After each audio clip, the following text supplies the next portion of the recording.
Saludos, Masters de Star Wars. Yo soy la sombra del Imperio.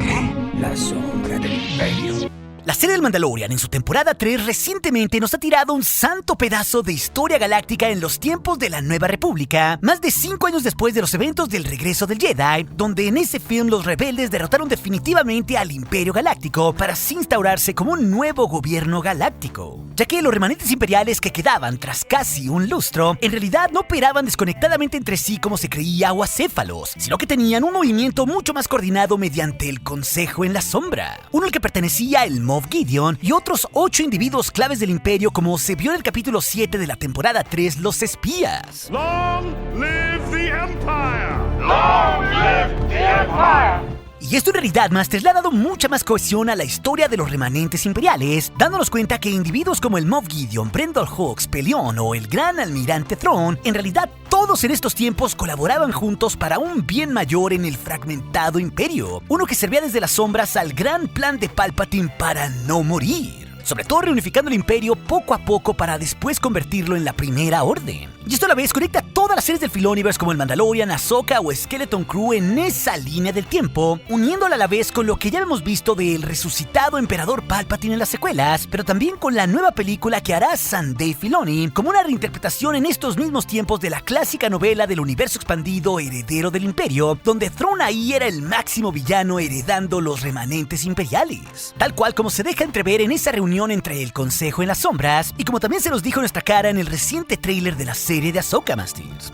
About Thrawn's return as heir to the Empire.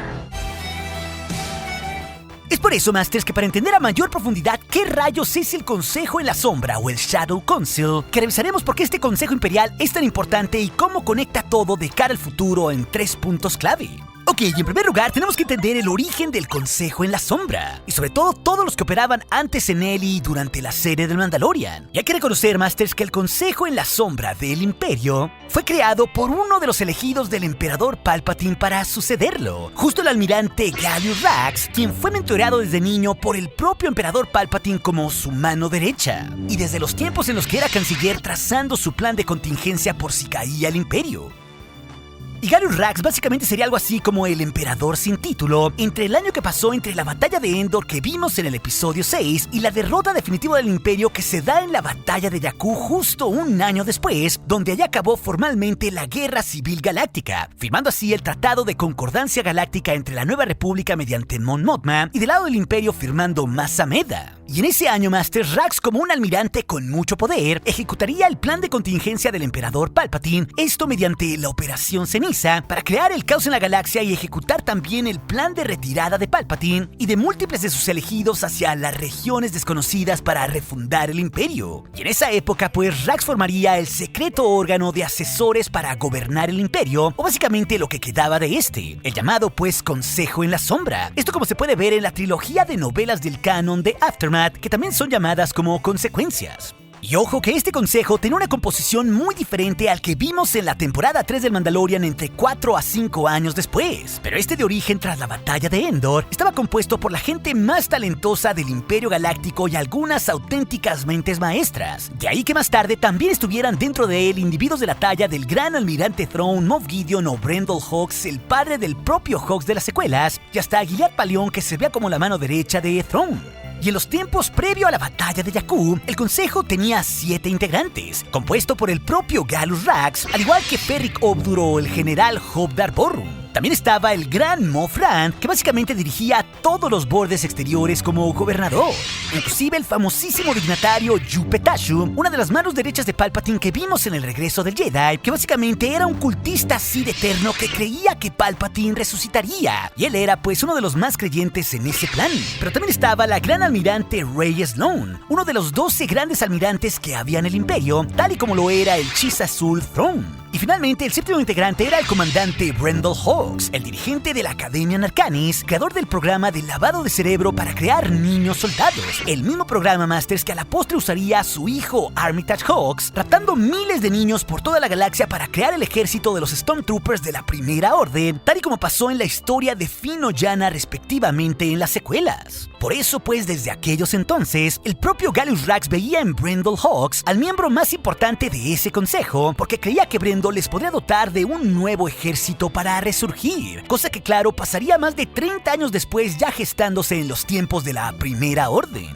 y básicamente pues heredándole todo a su hijo. No obstante, Masters, este primer consejo se desintegraría tras la derrota imperial en Jakku, donde también morirían varios de sus integrantes. No nos olvidemos que esa batalla en Jakku fue una mera pantalla de Gallius Rax para usar de carne de cañón a ciertos imperiales, para que así ciertos elegidos del emperador Palpatine se terminaran retirando en una ruta segura con cientos de saltos hasta las regiones desconocidas. Esto pues para refundar el imperio empezando de cero, un lugar donde justamente los esperaba el crucero personal de Palpatine, el gigantesco Eclipse. Esto pues como se puede ver en la novela El fin del imperio.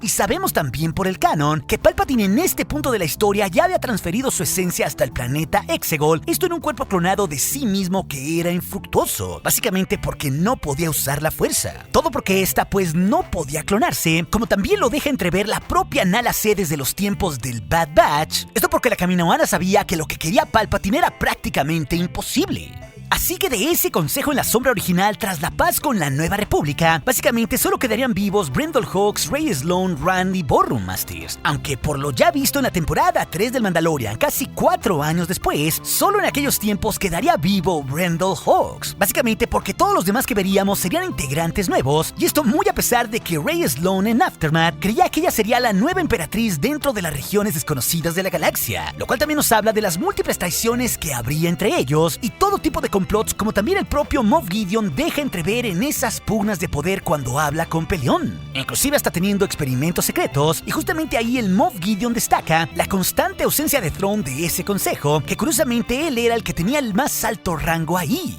That Grand Admiral Thrawn is missing from your delegation. Y esto nos lleva pues al punto 2 sobre la importancia de lo que hace este consejo tras la caída del imperio, y sobre todo sus actores claves ya en los tiempos del Mandalorian, conectando dos eras distintas de la saga, ya que de los 9 miembros totales que vemos del consejo en la sombra ahí en la temporada 3 del Mandalorian, al menos 6 eran señores de la guerra desconocidos o menores que se dividieron la galaxia en ciertos sectores para crear el caos en contra de la Nueva República, pero también pues para repartirse ciertas riquezas o botines que obtenían como si fueran virreyes. Y aunque no se nos dice oficialmente en los créditos, Masters, cualquiera de estos podrían interpretarse en Rand o Borrum, que fueron sobrevivientes del consejo original desde la batalla de Jakku. Y en realidad todos estos señores operan como si fueran los gobernadores de un cierto sector del imperio, como si este pues estuviera acéfalo o sin cabeza, tal cual como lo que vimos que hacía el propio Moff Gideon en las primeras 2 temporadas del Mandalorian en los bordes exteriores de la galaxia. Y todo esto lo hacían en conjunto pues para engañar a la Nueva República de que el imperio estaba fragmentado y que no operaba coordinadamente, pero todo pues era una pantalla, tal cual pues como el propio capitán Gilad Pellaeon señala en esa reunión, operando con cierto perfil bajo para no llamar la atención del gobierno del núcleo, haciendo así operaciones menores, básicamente como si fueran simples piratas. Y ojo, Masters, el propio Capitán Pellaeon junto con Gideon es en realidad uno de los 3 más importantes individuos ahí presentes del consejo, junto con el ya mencionado Brendol Hux, ya que no hay que olvidarnos que Pellaeon fue la mano derecha en la 7ª flota del imperio del mismísimo Gran Almirante Thrawn, esto desde los tiempos en el que el Chiss fue derrotado por Ezra Bridger y los rebeldes en Lothal, con la ayuda de múltiples Purgles casi 5 años atrás del regreso del Jedi y sobre todo 10 años antes de los sucesos de la temporada 3 del Mandalorian. Llama al Capitán Pellaeon. Señor, salieron del hiperespacio. Jamás había visto. Así que esto nos dice pues que básicamente Pellaeon se perdió junto con el azulado Chiss en esa zona inexplorada del espacio donde también está el Jedi Ezra Bridger, un lugar que aún no conocemos y que descubriremos en la serie de Ahsoka. Pero también es un lugar donde el Gran Almirante está tratando de rearmar su maquinaria de guerra y toda una nueva flota. Esto pues como también deja entrever Pellaeon aquí ante todo el Consejo Imperial de que se están rearmando. Y no hay que olvidarnos, Masters, que esto ya lo vimos en la temporada 2 del Mandalorian en el mundo de Corvus, con las inmensas fábricas contaminantes que tenía Morgan Elsbeth al servicio de Thrawn, que estaban operando activamente. Esto de una forma muy similar a como Thrawn también lo hizo en Lothal en Rebels para así crear el TIE Defender. Y estas señales pues puestas por Filoni no son mera casualidad. Y ojo que la clave aquí es que todos en ese consejo de imperiales están operando en conjunto para el gran plan final de Palpatine, incluyendo claro Pelion y el gran almirante Thrawn, quienes ya planean una gran ofensiva en contra de la Nueva República, una que seguramente también veremos su comienzo en la serie de Ahsoka, Masters. Ojo que no nos olvidemos que este episodio donde sale el consejo en las sombras lo escribió el propio Dave Filoni al lado de Jon Favreau, y curiosamente ya sabemos después de la Celebration 2023 que el propio Filoni dirigirá y sobre todo escribió todos los episodios de la serie de Ahsoka, sino que también dirigirá y escribirá una de las próximas películas de Star Wars donde se nos contará el conflicto climático uniendo todas estas series que llamamos el Filoniverse. Por eso todo está entrelazado, donde básicamente en ellas se estará reinterpretando la trilogía de novelas de Timothy Zahn, que comienza con Heredero del Imperio, donde el gran almirante Thrawn es la máxima amenaza. Y básicamente en la novela original de 1991, el propio Thrawn armaba toda una nueva flota gigante y Pelion también era su mano derecha, dándole múltiples golpes a la Nueva República en distintas batallas, y hasta por medio de diversos aliados, hasta terminaba clonando a un malvado Luke Skywalker mediante el Monte Tantis. Y lo que es curioso, Masters, es que muchos de esos elementos están siendo reinterpretados aquí en el canon ahora por Dave Filoni, todo porque él también se ha declarado un auténtico amante del universo expandido. Y estos elementos, tal cual pasa como con una reinterpretación del Jedi caído Yoru Sebaoth en el ahora recién presentado Jedi oscuro Baylan Skoll, uno que vimos en el tráiler de Ahsoka, que es un aliado al Chiss que carga un sable con tonos rojos y anaranjados. Y es más, estos personajes son tan importantes que tras la muerte del gran almirante Thrawn, quien firmaría la paz en Legends entre la Nueva República y el Imperio, justo pues en esa otra línea alternativa al canon, será justo el Capitán Pelion junto al lado de Mod Mothma, acabando con el conflicto casi 19 años después de la batalla de Yavin. A lo que voy pues es que parece que en el canon vamos hacia donde mismo, Masters, porque tenemos casi a los mismos personajes. Aunque claro, las cosas no sucederán tal cual, porque cuando se hizo la trilogía de Timothy Zahn, pues no existía ni Ahsoka, ni Grogu, ni el Mandalorian, ni muchos otros elementos como los personajes de Rebels. Pero lo que sí es muy evidente es que ese consejo en las sombras gravita hacia el gran almirante Thrawn como el mayor villano en estos tiempos por su genio militar, Masters. Y también claro, porque está creando toda una nueva flota y porque tiene el mayor rango. Y ojo, que no hay que olvidarnos que Gideon ya le echó tierra, queriendo como tomar el poder. Así que también parece por los complots que estamos viendo que los días del Moff Gideon están contados por la mera inteligencia y la siniestralidad de Thrawn. Pero aquí también, Masters, el otro individuo clave en ese consejo es Brendol Hawks, ya que en los tiempos de Mandalorian ya se había comenzado la operación de raptar a ciertos niños de las garras de sus padres para que después les lavaran el cerebro en un programa de soldados imperiales, como también se deja entrever sobre todo en la campaña de Battlefront 2, Masters. Vaya, este personaje es tan importante que llegaría a vivir hasta 4 años antes del despertar de la fuerza, donde justo su hijo Armitage, el mismo que destruiría la Nueva República con la base Starkiller, complotaría contra el padre para tomar el poder y así asesinarlo al lado de la capitana Phasma. Y el punto de esto no solo es que se une de una fina manera con las secuelas, sino que también Hawks, como se nos dice en el consejo en esos tiempos, está encargado del proyecto nigromante para crear un nuevo líder clonado. O sea, Brendol Hawks no solo está creando un ejército nuevo de Stormtroopers en las regiones desconocidas donde nadie sabe que él está, sino que él es el heredero de toda la tecnología que robó Palpatine de los Kaminoanos, esto pues tras la destrucción de su planeta como ya lo vimos en Bad Batch, y él terminó por heredar casi 3 décadas después los conocimientos de la Kaminoana Nala Se, de Emery Caro, del Dr. Royce Hemlock y de todas las aberraciones que habían creado con experimentos secretos en la instalación del Monte Tantis. Unas que también sabemos que científicos como el Dr. Ben Pershing seguirán desarrollando en los mismos tiempos de El Mandalorian. Esto como el propio Pershing nos explicó que estaba intentando hacer mezclas de hebras genéticas, pero justo muchos de esos experimentos sí tendrían éxito operando en las regiones desconocidas y en el planeta Exegol, ya que para los tiempos del Mandalorian, como ya se ha visto en los cómics de Vader y ciertas novelas como Shadows of the Sith, para estos tiempos pues no solo Dathan, el hijo clonado de Palpatine y el padre de Rey, ya había sido creado mediante la clonación ahí mismo viviendo en Exegol, sino que en ese planeta había reservorios secretos para que Palpatine transfiriera su esencia para que así pudiera vivir para siempre, porque no nos olvidemos que el Palpatine que vimos en las secuelas era en realidad un clon, tal cual como también pasó en las historias de Dark Empire en el universo expandido. Pero por si esto fuera poco, para estos mismos tiempos de la serie del Mandalorian, ya la aberración que era Snoke hecha de hebras genéticas había sido creado o al menos tratado de perfeccionar en diversos tanques de clonación en Exegol para así tener a ese nuevo líder ya mencionado, algo que hasta vio con sus propios ojos Lord Vader, incluso hasta viendo cómo usaban en experimentación la mano que él mismo le cortó a Luke Skywalker para así crear esas aberraciones de hebras genéticas.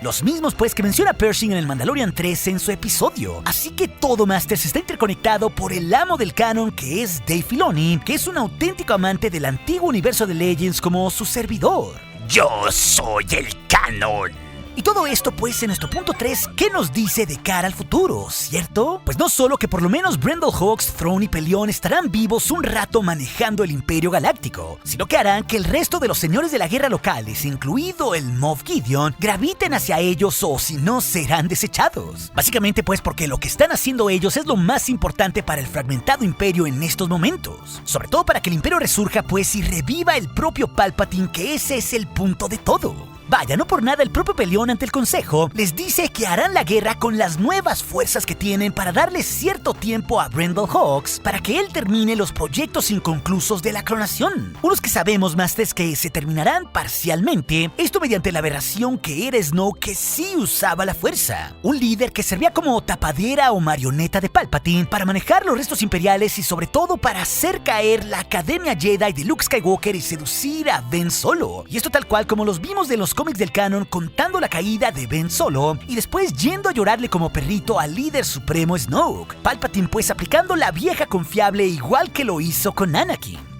Pero el cuerpo clonado de Palpatine no podría usar la fuerza y sería básicamente un ser decadente y encerrado en ese cuerpo. Y solo tendría ciertos destellos de su manifestación oscura en Exegol, pero jamás tendría el poder del otrora emperador. Muy similar pues a lo que pasó en Legends con los cuerpos clonados de Palpatine en Dark Empire, donde constantemente él transfería su esencia y que varios de sus cuerpos los mató Luke Skywalker y que básicamente tendían a envejecer rápidamente. Así que la guerra que vemos mediante todo este consejo es en realidad una mera pantalla de humo mientras resurge el emperador Palpatine y mientras también el líder supremo Snoke toma el poder de lo que queda del imperio, cosa que no ha pasado aún en la serie del Mandalorian, pero que eventualmente veremos. No nos olvidemos que el propio Jon Favreau ha declarado que estas series también cuentan el origen de la Primera Orden. Así que todas estas series del Filoniverse, además de contarnos un gran conflicto entre remanentes imperiales y Nueva República, están terminando por hacer que las secuelas sean mucho más cohesivas con el resto de la historia. Así que en realidad por lo menos Hawks y el Imperio tienen al menos otros 10 o 15 años más para seguir experimentando en las regiones desconocidas de la galaxia, y esto sin que los héroes lo sepan. Todo porque el Consejo Imperial secreto en las sombras funcionaba pues en pro del propio Brendol Hawks y también de Thrawn. Y lo mejor de esto es que el gran almirante Thrawn es en realidad el máximo líder revelado en esta época, que también es un gran aliado del emperador, poniendo en jaque la Nueva República. Vaya, si vamos mucho más allá, puede ser que hasta Thrawn sepa que el propio Palpatine no esté muerto. Así de gorda podría ser la revelación que veamos en las películas o las series futuras. Así que aún queda mucho por contarse y por ver del fragmentado imperio, en cómo se levanta para hacerle la guerra a los rebeldes de nueva cuenta, y cómo poco a poco este imperio astillado se termina por convertir en un nuevo orden, es decir, el de la Primera Orden. Y todo claro gracias al trabajo en conjunto del Consejo en las Sombras. Pero si también te interesa ver el todo explicado del tráiler de Ahsoka, donde ya se nos reveló a Thrawn, estas historias te las dejaré aquí en las pantallas finales junto con otras. Y recuerde, nuestro aliado es la fuerza y un poderoso aliado es. Hasta aquí su amigo, la sombra del Imperio.